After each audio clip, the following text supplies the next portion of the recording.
எங்கே நான் போனா என்ன எண்ணம் யாவும் இங்கேதான். உன் பேர மெட்டு கட்டி உள்ளம் பாடும் அங்கேதான். என் ஆசை காத்தோடு போகாது, என்னாலும் என் வாக்கு பொய்க்காது.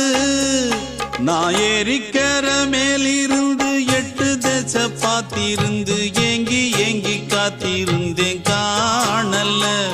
மணி 7 8 ஆன பின்னும் ஊரடங்கி போன பின்னும் சோறு தண்ணி வேணும் இன்னு தோணல்ல. என் தெம்மாங்கு பாட்டை கேட்டு தென்காத்து ஓடி வந்து தூதாக போக வேணும் அக்கறையில. நான் உண்டான ஆசைகளை சொல்லாம பூட்டி வச்சு உள்ளார வாடுறேனே இக்கரையில. நான் ஏறிக்கர மேலிருந்து 8 தேச பார்த்திருந்து